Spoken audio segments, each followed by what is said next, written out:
let me welcome that special guest.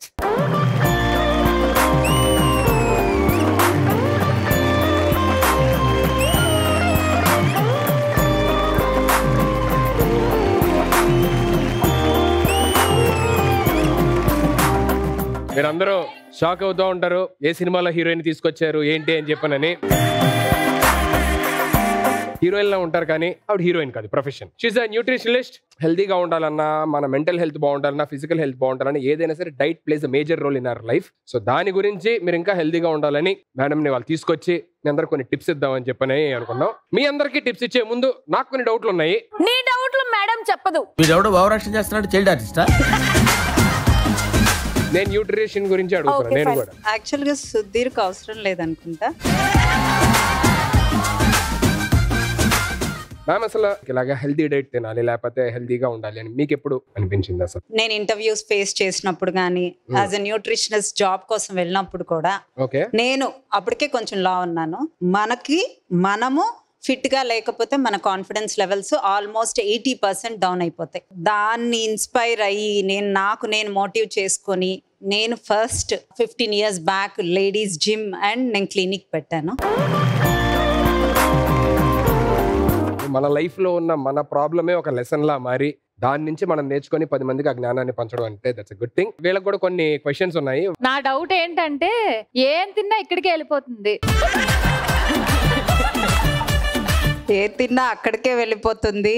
అది మనం blessed గా అనుకోవాలి. ఇంటర్నల్ ఆర్గాన్స్ లోకి వెళ్ళి ఫ్యాట్ పేరుకుంటే అది కనపడదు, అది మనకి తెలియకుండా చాలా హార్మ్ చేస్తుంది. ఇంకో ప్రాబ్లం కూడా ఉంది మేడం, షోలో ల్యాగ్ చేస్తాం, దానికి మన డైట్ ఏమైనా ఉంటుంది? Respected madam, hi sir. Before marriage నేను మీలా ఉండేవాడిని, ఆఫ్టర్ మ్యారేజ్ మా ఆవిడలా తయారయ్యా. అంటే నేను భోజన ప్రియుణ్ణి, బాగా తినేటప్పుడు ఆలోచించను, ఆలోచిస్తూ తిన్ను. ఇది అందరూ పాటించాలి. అంటే మీలా స్లిమ్గా, అంటే అందంగా కాదు కానీ ఉన్నందం చాలు. స్లిమ్గా ఎలా ఉండాలి? పెళ్ళయ్యాక లావ్ అయ్యాను అన్నారు. అందరూ వైఫ్స్ ని ఎందుకు బ్లేమ్ చేస్తారు? అయితే మీరు చెప్పేది ఏంటంటే పెళ్ళని చెబితే వినాలి అంటారు. ఎక్కడైనా అంతే. ఐ లవ్ యూ రా. నాకు నైట్ నిద్ర రావట్లేదు.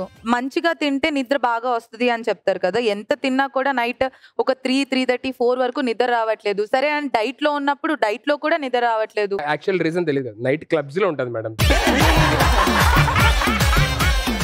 యాక్చువల్గా మన స్క్రీన్ టైము, అంటే మీరు యాక్టింగ్ ఫీల్డ్లో ఉన్నారు కాబట్టి ఈ లైటింగ్స్కి మీకు కొంచెం డిస్టర్బెన్స్గా ఉంటుంది అనమాట. అది కూడా కాక మనం నైట్ వెళ్ళంగానే వెంటనే అయితే పడుకోం. ద స్క్రీన్ టైం, ఆ స్క్రీన్ టైం అనేది కట్ చేసుకుంటా మెల్లగా వస్తే 1 month లో నిద్ర వస్తుంది. అండ్ 6 తర్వాత ఫ్రూట్స్ తినకూడదు అని వింటున్నా నేను, అది కరెక్టేనా? ఫ్రూట్స్ హెల్దీయే, బట్ క్యాలరీ వైజ్ హై ఉంటాయి. So we need to check the calories. Okay, thank you. నా డౌట్ ఏంటంటే మేడం, ఒక్క బిర్యానీకే ఫ్యాట్ అయిపోతున్నాను మేడం. ఒక బిర్యానీకే ఫ్యాట్ అవరు, బిర్యానీ పక్కన ఏముంది అనేది ఇంపార్టెంట్. నాకు ఆకలేస్తే తింటే ఆయాసం, తినకపోతే నీరసం. తినాల్సినవి తినాలి. ప్రోటీన్, గుడ్ ఫ్యాట్స్, ఫైబర్స్ ఎక్కువ తింటే యాక్టివ్ గాను ఉంటాము అండ్ మనకు నిద్ర రాదు, ఆయాసం రాదు. Thank you so much. Last but not the least, Pavitra. నేను బేసిక్ గా మార్నింగ్ టిఫిన్ అప్పుడప్పుడు స్కిప్ చేస్తుంటాను అండ్ మార్నింగ్ ది మధ్యాహ్నంది 2 కలిపి తినేస్తారనమాట. సో దానివల్ల నాకు ఎక్కువ వెయిట్ అయిపోతున్నట్టు ఫీల్ అవుతున్నాను నేను. పొద్దున్న తినాల్సింది మధ్యాహ్నం తిని మధ్యాహ్నం 2 పూటలు కలిపి తింటే నిద్రే వస్తుంది, యాక్టివ్నెస్ ఉండదు. సో కంపల్సరిగా మనం నైట్ అంతా ఫాస్టింగ్ లో ఉంటాం కాబట్టి మనం ఆ ఫాస్ట్ ని బ్రేక్ చేయటమే బ్రేక్ఫాస్ట్. సో కంపల్సరిగా బ్రేక్ఫాస్ట్ మాత్రం తప్పకుండా తీసుకోవాలి. Okay, thank you so much for coming all the way. So ఈ శ్రావణ మాసం నెక్స్ట్ రోజు నా డైట్ టిప్స్ పాటించి 2 కళ్ళలాగా ఆరోగ్యాన్ని, ఫెస్టివల్ ని ఎంజాయ్ చేసి మీ శ్రావణ మాసం బాగా జరుపుకోవాలని శ్రావణ మాస శుభాకాంక్షలు అందరికీ. Thank you so much. Come on, give it a